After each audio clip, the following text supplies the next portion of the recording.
Hello everyone and welcome to a sunny Kirkistown in Northern Ireland for the first of two races today for the Northern Irish Saloons and Seat Leons. It's the 2-litre turbo Seat Leon Super Cup cars that have found their way to the front of the grid ahead of this first race, but it's an eclectic mix of cars set to do battle around the high-speed circuit.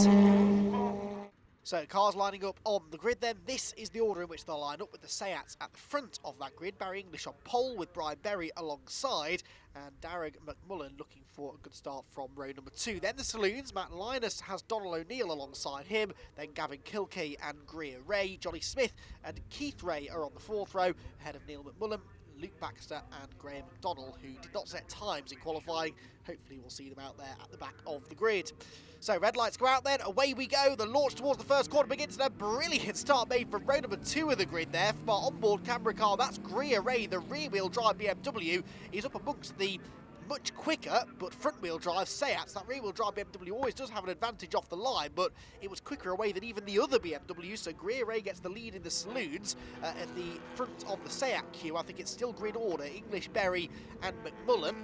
Then you've got the older Seat Leon there that's running in the saloon element of the race, despite confusingly being a Seat Leon, but it's the older spec car, so it's not eligible for the Seat Leon Cup element of the race. But that car running in the Saloons is a rapid car being driven by Donald O'Neill, and there he is looking to the inside of the Renault Clio of Matt Linus that had the pole position, but again front-wheel drive though both of those cars, so they've struggled a little bit off the line. So it's 3 BMWs at the head of the saloon queue as they head down the back straight behind the pit lane in the paddock for the first time. The Seats then are at the hairpin for the first time of asking, with Barry English leading the way. Takes a very defensive line out of the hairpin. Brian Berry then trying to go with him and trying to attack in the early stages. Qualifying though, there was quite a gulf between them, about 9/10 of a second separating English from Berry. Berry in turn, there was only about 3/10 quicker than Darragh McMullen behind him. Got Greer Ray, we're on board with the number 2 car going down into Debtor's Dip, flicks into the left-hander. Already the Saloons losing touch with the Seats that are capable of lapping about 6 or 7 seconds a lap quicker than these much more production-based saloon cars. There in 3rd position is Johnny Smith, so he's also had a good start using the rear-wheel drive advantage of the BMW to leap up the order a little bit. So Ray leads the way, and in 2nd place, I'm trying to figure out which of the BMWs that is in 2nd position, because there are several of them in the race, but yes it is, it's Gavin Kilkey. So Gavin Kilkey from 6th on the grid overall, which was 3rd of the Saloons, was actually the best starting of these 3, but he's ended up in 2nd place. That shows you how good the start was for Greer Ray. Meanwhile, the Seats are at play already. Brian Berry definitely applying the pressure here in the early stages. Seems every bit as quick as Barry English, if not slightly faster. But where does he make his move? They're dropping Darragh McMullen now slightly, the number 17 car, who we're on board with now. Through the first turn, down into the braking zone at Colonial. Meanwhile, side by side here for the lead of the Saloons. On the contact on the pit straight, and around goes Johnny Smith. Greer Ray spins as well, and they're parked right across the middle of the road with the rest of the pack bearing down on them. Thankfully, the yellow flags have gone out. The marshals were right on top of that, but Greer Ray now rejoins right at the back of the field.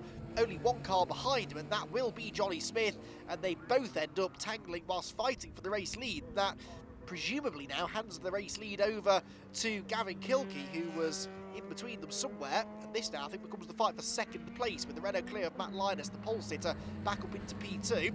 On board then once again with Greer Ray as he turns through Colonial, and there damage to the back unfortunately of the 11 car of Johnny Smith, so it looks as though he may play no further part in this race, depends how bad that damage is.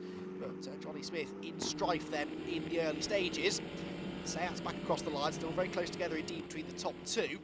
With Barry English and Brian Berry, there they go. Look, these 2-litre turbo front-wheel drive Seat Leon Super Copa cars, one make championship that used to run across Europe and indeed in the UK as well. Both for these and actually the previous generation of Seat Leons, and a very, very popular sort of junior tip-top formula was the Seat Leon Super Cup. Lives on here in Northern Ireland with the Irish Seats, and he's to replicating the close quarters racing we regularly saw from the main championship all those years ago. English and Berry then nose to tail, and they're about to, in fact the leaders have just gone past the ailing Johnny Smith. Now our 3rd place man Darragh McMullen does as well. Berry to the outside, all sorts of adventurous lines being taken at the hairpin there as Barry English hops up over the curb. Berry is floating around in his wing mirrors, but hasn't been able to find a way past him yet. Though, as I said, he does look like marginally the quicker of the two. Third place man, McBullen, flings the car through that flat-out left-hander at Detter's Dip, bouncing around under braking into Colonial. Every braking zone we get to, English is having to defend, which will be frustrating Brian Berry, but also it will actually be give you a bit of confidence that, yes, I am quick enough to make this move stick, and clearly Barry English thinks so too. Through the Fisherman's Bend they go again. At this part of the circuit, there's no real way through there. Those cars pretty much fill half the road, so getting another car at the inside takes some doing. It's a little bit risky, but a good run through that chicane will be enough to potentially open the door at the end of it into the hairpin. Back with Greer Ray, then he's got Honda Civic Blue Baxter in front of him. But of course, he's now going to start overtaking people, and he didn't qualify at the front of the field. All that track position that he gained was gained off the line. Of course, he's lost it all now again. This time the outside line is tried by Brian Berry, but he still cannot get past Barry English. This place is not actually as easy to overtake at as you'd think. There is realistically only one overtaking opportunity, and that is the hairpin, which is fairly easy to defend. You can overtake here at Colonial, but again, Barry English knows to drive down the inside of the road there to prevent there being an opening, and then it's pretty much single file through Colonial 1 and 2. Fisherman's, if there's a gap on the inside, you can maybe throw a cheeky lunge up the inside, but that doesn't really seem to appeal to Brian Berry, so still English hanging on. Curbs down into the chicane. Look at the amount of curb they take, not so much through the right hand, particularly through the left. The line on board here, Darren Mullen uses lots of curb there, but then absolutely hammers the curb on the left. But these cars always did withstand lots of curb usage, and that still seems to be the case. And into the hairpin they go. Meanwhile, this is the battle for second place, I believe, in the saloon element of the race. Number 71 is Gavin Kilkey. No, it's the lead, excuse me. So Kilkey has been caught then now by the pole sitter Matt Linus and by the Seat of Donald O'Neill. So a three-way fight for the saloon lead now makes its way through Fisherman's. And the two front-wheel drive cars actually coming on quite strong here in the middle part of the race. Will they now be so preoccupied with battling each other that they allow the BMW to pull back clear again? That's what's happening. Look at the far end of the track. That's onto the back straight. This is what I love about things like Sports Saloon Championships like this one, where you've got real variety of cars. You've got the rear-wheel drive, quite long wheelbase BMW, and then those two little front-wheel drive pocket rocket hot hatchbacks, the Clio and the Seat Leon, and they will all have different strengths and weaknesses. The BMW maybe a bit better through the high-speed corners, through the tighter sections. That's maybe where the shorter wheelbase cars work better. In a straight line, though, who has the edge? It's the Clio, look, because it drives straight around the outside. In fact, the BMW is overtaken by both of them, so Linus and O'Neill both get through. So the Clio now leads the Cupra in second, and the BMW down to third. Both of them, well, all three of them, in fact, running a bit wide there at Colonial. None of them really making friends with the apex. Move made then in a straight line. That's not necessarily what I expected to be the case, but that's what happened, and the lead battle then in the saloons now becomes an all front-wheel drive affair. Meanwhile, Darren McMullen is coming up to lap Greer Ray, because the Seats, as I said, are significantly quicker than the saloon cars, and so they are expected to lap most of, if not all of, the saloon field before the race is over. That in itself could open up opportunities for overtakes, although actually it seems to have split up the top two in the Cupra, and Barry was getting way down from Brian Berry slightly. So the top three overall, the leading three, or the only three Cupras in the race, are starting now to split up rather, which means most of the entertainment looks likely to come from the saloon brigade. Down the pit straight again towards the first corner, and the other Honda Civic starting to close in as well.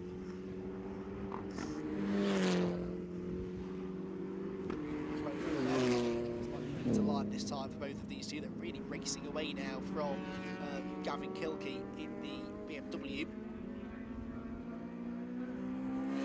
Seems to have a little bit of an edge here over the Seat, you'd have to say. It just doesn't seem to have the performance to... Having said that, it closes back in again through this section, so I think the Seat maybe a bit better over the curb, slightly softer suspension, carries good speed onto the back straight. You know that Clio is very rapid indeed. This is a proper Renault Clio Cup car as well, so they are proper bits of kit, these. Another very successful one-make tip-top championship as well. And the Clio, a proper racing car, really touring car really, and so in a straight line it is quicker than the Seat. years or so in age between these cars as well. Bullen now, third place in the Seat, turns into a hairpin. Oh, and that is a spin, and that's number 11, Johnny Smith, who was originally, not Johnny Smith, excuse me, 111, Alan Donnelly, excuse me, I was going to say, Johnny Smith should be in a BMW, that is definitely Honda Civic. Alan Donnelly has very smokily pulled off, we have to assume, to retire, so he looks like he'll be out of the race. Johnny Smith, by the way, after a pit lane visit, is still going, so they've sent him back out there. He's 3 laps down, but he is circulating still, as the Seat again there of Donald O'Neill nearly finds an overlap on the inside of Linus's Clio. Again, carries more speed onto the straight, drags itself alongside. Now, has it got enough ponies in a straight line to complete this manoeuvre? I don't think it will do. Renault definitely seems to have an edge in a straight line. Bullen now coming through to lap the third-placed BMW, that of Gavin Kilken, which means the Cupras are about to lap these two. They can see the race leader, Barry English, in the background, so this could get interesting. Still the Clio ahead of the Cupra in the Saloon battle, but was the leading Cupra class car, the newer Seat Leon Super Copa machine. Barry English is going to catch them at Debtors Dip, which is not a nice place to catch traffic. It goes up the inside of the older shaped Seat. Now, can it get up the inside of Linus's Clio? No, it can't. Not into Colonial. With daylight opening up now, though, between the top two in the Saloons. Now, that might redress itself once the quicker Cupras have gone through, and there was a bit of a miscommunication there between O'Neill and Brian Berry. Brian went to go to the outside, and then O'Neill tried to move out of the way, which actually meant he moved into the way, and they very nearly made contact. That's definitely played into the hands of Barry English, but I think it may well have delayed Donald O'Neill slightly, although he's closing back in again now through the chicane. Bullen will be next on the scene, ball with him again through the chicane.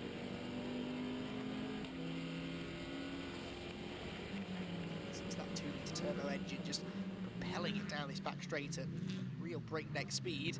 There's Barry English then, out of the hairpin once again, pulling away now from Brian Berry. That's nearly a 2-second, in fact probably over a 2-second advantage that he's got. Black and white warning flag going out to Neil McMullen as well. So Mullen, unfortunately, is looking as though he's going to get. Well, he's been warned for exceeding track limits. It's Neil and Derek McMullen in that car. They're sharing the number 17 machine this weekend, so I'm now being told it's Neil that's in the car for the first race, so Neil McMullen, according to the timing screen at least, is in for this one. Derek McMullen will in for race number 2 later on. So they're sharing the number 17 car, and right now it is running in third position on this, somewhere behind the leading 2 Cupra class cars. Here is Neil McMullen, as we now know it is in the 17 machine. His way down the back straight. Look at the Saloon battle that's going on in front of him though. Donald O'Neill to the outside of Matt Linus in the Clio. Putting 6-litre turbo engine in the Clio, with 8-litre turbo in the Seat. It is an older engine, of course. Going to try and go right around the outside, but where does Neil McMullen go here? He's going to go right between the two of them. Uses the superior power of the 2-litre turbocharged Seat engine in his Leon Super Copa. Ahead of both, still Clio ahead of Seat in the Saloon battle, so nothing really changed there, and they can resume the battle now in much the same sort of position they were in a few laps ago before the overall race leaders came in amongst them. So Seat closing back in again here, but we're into the final few laps of this race now. If Donald O'Neill's going to do this, and I think he can do it, he just needs to time his run a little bit better. He keeps on getting this great run onto the back straight, but can't go anywhere with it, so it's the hairpin, I think, or maybe even up towards Colonial where he could make a move. It never seems close enough at the end of the straight. He's fully alongside on this occasion, though, I think, down the back straight, so this might be his best opportunity yet. Donald O'Neill then trying to pull himself alongside, goes to the outside line, but Linus has the inside and should come off the corner better, which he does. Seat gets back in that slipstream again. Puff of white smoke from the back. White warning flag goes back in again now, so Neil McMullen, excuse me, about his track limits infringement. Seat then hunting around in the braking zone, ducking and diving over the bumps. The Clio three-wheeling its way through Colonial is making a very, very strong appearance here. It's not a car that that has a huge amount of experience in, so he's still sort of learning the ropes, but he's a good driver, and the car we know is quick, so he will only get quicker from this point on, which is ominous for Donald O'Neill, who's struggling to get past him anyway. Up the back straight they go towards the hairpin, and he's not fully alongside this time, so I don't think he's going to get another chance to overtake on this particular occasion into the hairpin. Neil McMullen has nobody to overtake for the time being, although he is starting now to catch the back of the saloon grid once again. Across the line goes the Clio and the Seat. The BMWs in this race, by the way, they have their own championship as well. Greer Ray is leading that championship, coming into this round by 9 points over Gavin Kilkey. So the battle that they're having is taking on some extra significance as well. And of course, it's Kilkey that's ahead at the moment after Greer Ray's spin earlier on. Doesn't particularly affect these two though. They are battling for the Saloon Championship, not the BMWs quite clearly. So they're only really occupied with each other. There they're out of the final corner, comes the race leader down to the start-finish line to start what should be the final lap of the race. Yep, last lap board just goes out in time. Barry English then onto his final tour of the 1.5 mile Kirkistown circuit. Goes on the inside of Greer Ray. In fact, if you can go a second lap down, it's not that often you see that happen. Spin really rather took him out of the contention for the victory, but hopefully in race 2 he should be able to bounce back. We know he's quick. The car, if he gets another start like he did in that BMW, then he should be capable, more than capable in fact, of fighting for a win or at least a podium. Just needs to try and stay out of trouble if he can. But down into the chicane for the final time comes our race leader Barry English, and he's got about a 4-second cushion now over Brian Berry. Really started to eke that gap out through the traffic, and he's not even in sight. Brian, there he goes, just overtaking Greer Ray now. So into the final corner then, Barry English in the number 10 Seat Leon Supercope comes out of the hairpin for the final time. 16 laps in the book, and Barry English led every single one of them across the start-finish line. He takes the checkered flag now and is victorious in our first Seat race of the day. Second place for Brian Berry. Third will go the way eventually of Neil McMullen. And then will it be Matt Linus or Donald O'Neill that win in the Saloons? Well, the Seat result first. English takes the victory from Brian Berry in second, and Neil McMullen rounds out the runners in third. Then in the Saloons it was Linus. He held on by about 3/4 of a second in the end over Donald O'Neill in second. Gavin Kilkey was in third, Greer Ray fourth, and Luke Baxter in fifth. So Kilkey takes some points out of Greer Ray in the championship battle.